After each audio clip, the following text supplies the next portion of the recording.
Success is a paradox. To explain why, I'm first going to take you back to March 2005, when a man named Martin Bromley took his wife Elaine to the hospital for a routine sinus operation. Now, the doctors began, as they usually would, by giving Elaine some anesthetic. But then things started going swiftly downhill.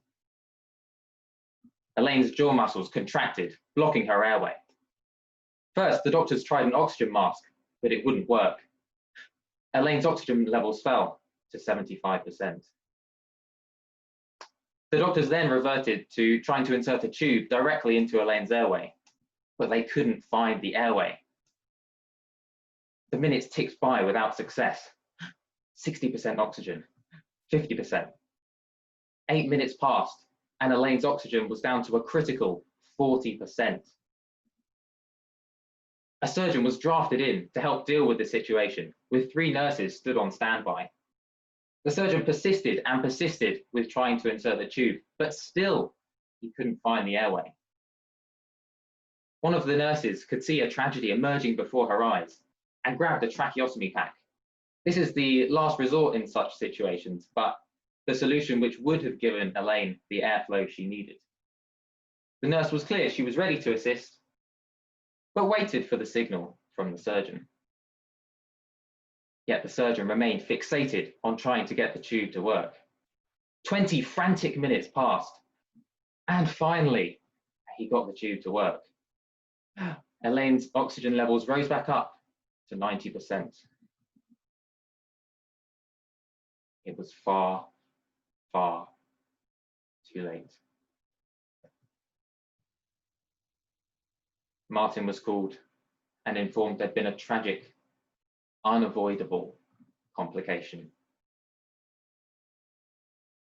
Martin wasn't angry, but he did want answers. Now, he was a pilot, and in his industry, things worked a little differently.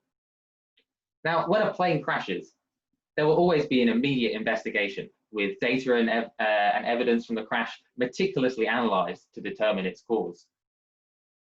It's a systematic process, and pilots will always cooperate, even if it was them who was at fault.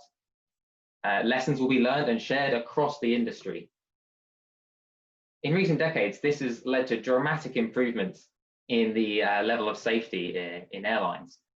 You're now 18 times less likely to be in an air accident than you were in the 1960s. But this comes in wrenching contrast to healthcare. In 2013, 210 people died globally in air accidents.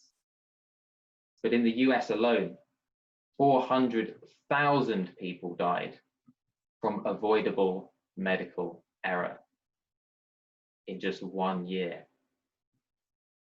And why is this? One industry hasn't learned from its failures. The other embraces them and systematically tries to take the lessons to continuously improve. Since that day, tragic day in 2005, Martin Bromley has been working tirelessly to create a culture of learning from failure in the world of healthcare. But he's got one major obstacle in his way: human nature, or more specifically, our tendency for what's called cognitive dissonance. Now, what is cognitive dissonance? It's that inner conflict you feel when you hold 2 conflicting beliefs or values simultaneously. And what your subconscious will do is, to resolve this, it'll change one of those beliefs in order to make it consistent with the other. For example, let's say you've committed yourself to a diet, but then you see it, the donut waiting for you on the counter. Now, eating that donut and keeping to your diet are conflicting beliefs. So your job does the handy job of making them congruent. But it's only one donut. It won't make that much difference. It's not that many calories. We've reinterpreted the evidence, and now you can eat the donut while still believing you're keeping to your diet, even though, of course, really you're not. Let's think back now to that nurse who stood ready with the solution, the tracheostomy pack, to save Elaine. Why didn't she step in? She could see without a doubt that the surgeon had lost track of time and needed to give up on trying the tube.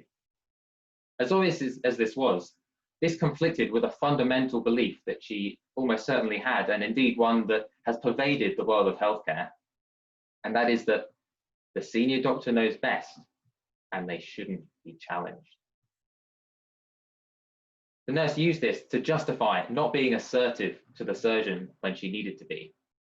And this dissonance persisted even after the incident.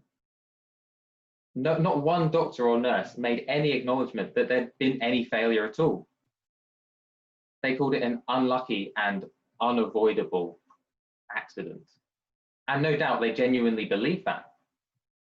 And yet, if we're ever to hope to learn from our failures, we have to acknowledge them. To do this, we have to overcome our cognitive dissonance. And the way to do that is to systematically review our failures, just like in the airline industry. So how does this apply to you and me? Well, we all have failures and we can all learn from them, but only if we can overcome our own cognitive dissonance. I'll leave you with just 2 tips for how you can go about doing that. Firstly, ask yourself, do you ever get access to evidence or data which might tell you where you're going wrong? Seek it out. What gets measured gets managed, and your ego is far less likely to disagree with evidence that's from a source that you trust. And second, do a pre-mortem. Instead of trying to figure out what went wrong after it happened, try to visualize all the ways it could go wrong beforehand. If you do end up failing, you'll be far more willing to learn from the failure if you anticipated that possibility in advance. Martin Bromley can't get his wife back, but there is a happy ending to his story. His tireless campaigning for systemic change in healthcare has led to changes across the world in how medical practitioners learn from failure. His work has saved thousands of lives in avoided deaths from medical error. The lesson for us is in the paradox of success. It's built on failure. Thank you.